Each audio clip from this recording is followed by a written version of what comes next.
ఆంధ్రప్రదేశ్కు ప్రత్యేక హోదా కోసం జరుగుతున్న ఉద్యమం ఏపీ సీఎం చంద్రబాబును అధికార పక్షాన్ని ఇరకాటంలో పడేసింది. వైఎస్ జగన్ ధర్నా ఇతర రాజకీయ పక్షాల పోరాటంతో ఉక్కిరి అవుతున్నారు. ప్రజల్లో సెంటిమెంట్ పాతుకుపోవడంతో టీడీపీ నేతలకు ఇప్పుడు ఏం చేయాలో పాలుపోవడం లేదు.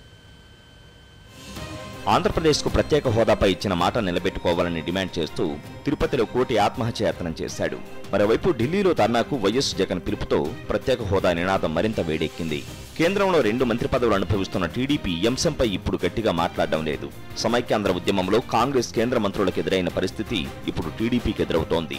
కేంద్రంలో మంత్రి పదవులు వదులుకుని అన్ని పక్షాలతో కలిసి ఉద్యమిస్తే తప్పకుండా హోదా వస్తుందని విపక్షాలు డిమాండ్ చేస్తున్నాయి. ఇదే సమయంలో కేంద్రం హోదా ఇవ్వలేమని, ఆర్థిక సాయం చేస్తామంటూ ప్రకటించడంతో ఏపీ సీఎం చంద్రబాబుకు దిక్కుతోచని స్థితి ఏర్పడింది.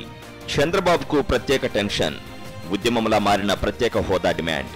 హోదా ఇవ్వలేమని చెబుతున్న కేంద్రం మాటకు వంత పాడుతున్న టీడీపీ, హోదా రాదని స్పష్టం చేసిన కేంద్ర మంత్రి సుజనా ప్రకటనతో మరింత ఇరకాటంలో బాబు, జగన్ ధర్నాతో పెరిగిన రాజకీయ ఒత్తిడి, ఏం చేయాలో పాలుపోని అధికార పక్షం, కేంద్ర ప్రభుత్వంలో 2 టీడీపీ మంత్రులు, పదవుల కోసం హోదా తాకట్టు పెడుతున్నారంటూ విమర్శలు, ఉద్యమం వేడెక్కడంతో ఢిల్లీ వెళ్లే యోచనలో బాబు, మోదీ అపాయింట్మెంట్ కోసం ప్రయత్నం.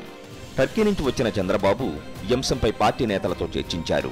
చర్చల్లో కూడా కేంద్రంపై విమర్శలు చేయవద్దని ఉపదేశించారు.